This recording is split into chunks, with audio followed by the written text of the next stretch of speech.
Grant drugs Tanya and subdues Bond, and then does the classic Bond villain thing of detailing every single aspect of Spectre's plan to Bond, because he enjoys watching him squirm, apparently. Normally I don't mind this kind of thing, and maybe it's because the plot to this film is kind of complicated and relies on a lot of deceptions and double crosses, but Grant talking Bond through every step of the plan is kind of silly, and borderline becomes a summary of things we've already seen. And then you see Mr. Bond. I was lying on the grass at the Spectre training island when a fabulous young woman came over to give me a massage. Claudia, I believe her name was. Claudia Smith. She was wearing this very, very attractive bikini. She was born in 1946, you know, to relatively middle-class parents. I believe they ran a greengrocer's up in Manchester, I believe, which is also where she went to study physiotherapy at university before she decided she wanted to dedicate her life to serving those who have dedicated their life to, well, crime, which is how she ended up at the Spectre training island. Fabulous system, fabulous girl. You know, she used this absolutely wonderful massage oil. I think she got it from some market stall in Leeds. And absolutely fantastic. I think she only paid £2 for it as well, which is absolutely wonderful. You know, I had a really good massage in Italy once, actually. It was so... the oil, it was lavender, it smelled absolutely wonderful, and I've never been able to find it since. I mean, that's a great thing about this job, actually. You know, you get to sort of travel around a lot. I mean, I didn't have time to have a massage in Istanbul, you know, and all the killing and stuff. Oh, yeah, I shot that guy at the gypsy place, by the way. You owe me for that one. I didn't have much of a chance to do any shopping. I hear the bazaar there is so good. Oh, I must go there sometime. But, obviously, you know, I meant to meet Miss Club in Italy, so, oh, that's a thing. Actually, maybe I'll be able to pick up some of that oil there. I wonder if they still have that fabulous little shop that Thank you, Mr. Bond. Now, where was I? Ah, yes, I wonder if they've still got that fabulous stall there where I like to buy my pasta. Anyway, Grant says he's going to murder Bond and Tanya and make it look as if Bond did it himself out of rage over the smutty film that Cled made of the pair in bed. Not that the real James Bond would ever do such a thing. Heck, he'd probably release the film himself. Anyway, Bond tricks Grant into opening his attaché case, saying he'll pay in gold sovereigns for a final cigarette. It's kind of stupid that Grant would fall for such a trick, or even be so bothered as to let Bond have his last cigarette. Grant dawdles around so much here that it kind of undercuts the tension of the scene for me. However, what follows is, of course, one of the greatest fight sequences in all of Bond. It's a superb combination of coordination, direction, editing, and sound, and one of the best scenes in the whole film, which ends with Bond using Grant's Garrow watch to kill the Irishman.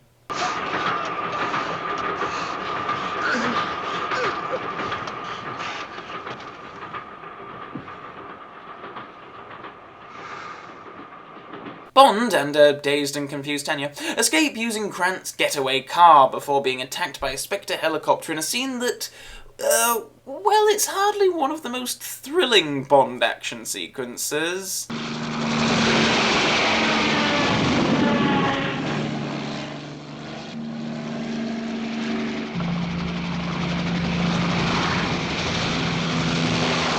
Reminds me a lot of another scene from another classic spy film, but I just can't think what it is. I mean, it's such a subtle homage.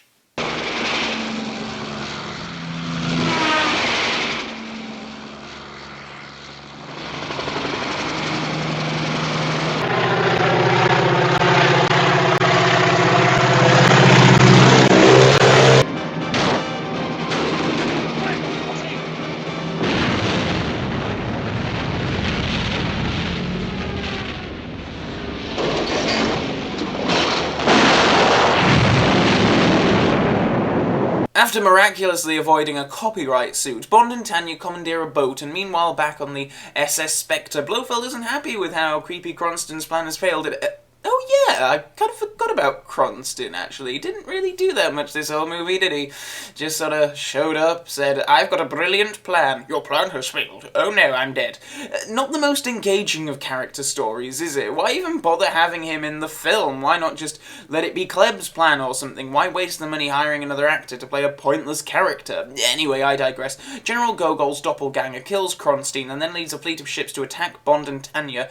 Hey, I guess that Spectre ship must be pretty close by then. If only Bond had known this, then he could have gone and apprehended Blofeld now and saved him the heartbreak in a few films' time. Of course, Bond manages to blow up his chasers, but only after one of the stupidest bits of judgment from a Bond villain ever.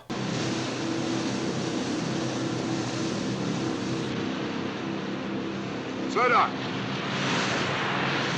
Slow down. Slow down, all boats. Right, yes, everyone, slow down, slow down, slow down, right next to these fuel canisters marked highly flammable. Wait a moment here while I see what he's doing. He seems to be holding some kind of flare gun. Sir, maybe we should move away from the canisters. Don't be ridiculous, man, that's exactly what he wants us to do. Oh, look, what do you know, they're all burning. Actually, we get more than just a few shots of Spectre agents burning to death here. Like, a few more than what I think is appropriate before I actually start feeling sorry for these guys. I mean, come on, the, economy's tough, they're just doing a job. Anyway, we shift to Venice again, where Bond and Tanya are cooped up in a nice little hotel. When Kleb arrives, disguised as a maid, I actually really like how Kleb enters this scene, how she just kind of comes in through the door, and the camera doesn't immediately go over to her. You're kind of like, when you first see her for the first time, you're kind of like, wait a minute, is that her? I can't quite make it out. I think it's quite nice and subtle, to be honest. But anyway, she arrives to have one last pop at Bond with the poisoned shoe gag before Tanya has something of a change of heart about Time Woman and shoots Kleb dead, which is lucky for Bond. I'm really not entirely sure what his plan would have been otherwise. I mean, just pin her to the wall with a chair and wait for her to tire her out, I guess. The film ends with Bond and Tanya on a gondola. To where exactly, I don't know. I thought they were in a hurry to get to the airport. Anyway, Bond throws the naughty film in the sea, and the pair have a good smooch. Ooh, bloody hell, that's a pretty blatant jump cut. Where did Bond get that film from exactly, anyway? I mean, we didn't see him taking it from Grant on the train, did we? Anyway, the film's over, and the music's fantastic. You haunted me so. So that's From Russia With Love, and, as much as I love From Russia With Love, I just don't find myself loving it as much as a lot of other films in the series.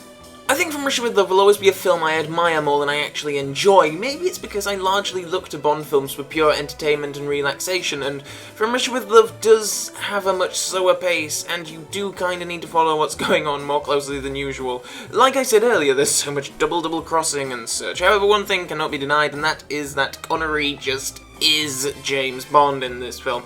Every single little move he makes is perfect, except maybe hitting the woman. But he still gets away with that better than dear old Roger. I love Connery's style in this film too. His suits are just timelessly classic, and the way he walks, the swagger, the eyes, it's all just fantastic. And yet I still think he'll improve on this performance with the next film. Daniela Bianchi is really good in her part, and Tanya is a Bond girl that I've come to appreciate more as I've gotten older. But I don't think it's quite clear exactly when she falls for Bond, and when it stops being a part of Spectre's plan, when she actually really genuinely starts to care about Bond. I guess we're supposed to think it happens when they're on the train, but there's no one moment that makes you think, yes, she's fallen for him now, she's on the side of good. Well, until she shoots Kleb, at least. And she's just so whiny. She spends much of the final third of the film being all moody and drugged and, oh, James, oh, shut up.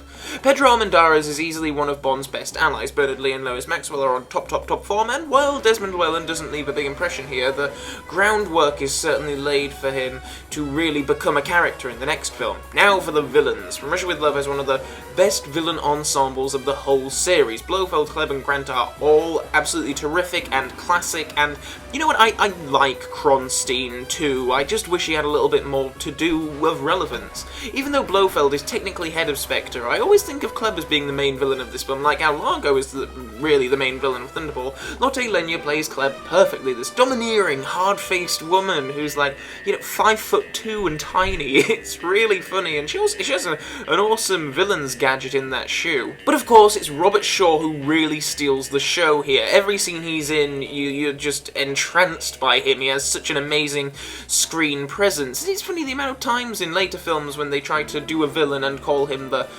dark side of Bond or whatever, and it very seldom works, and maybe a part of that problem is that they pretty much perfected the dark side of Bond in Red Grant. It's also kind of weird watching Red Grant now, as if you sort of squint a bit, he almost looks very much like Daniel Craig. The fight between Bond and Grant is an action highlight of the film, but then so is the attack on the Gypsy camp. I don't really care much for the other action sequences. The boat chase and the helicopter attack are pretty lethargic, really, and was certainly in need of some music to liven them up a bit. And speaking of music, John Barry's score is beautiful here. The main theme is fantastic, and how it's incorporated throughout the film is lovely. I especially like the little bit of music that plays as Bond shows Tanya the little dress he got for her when they're on the train. It's a lovely, sweet little tune.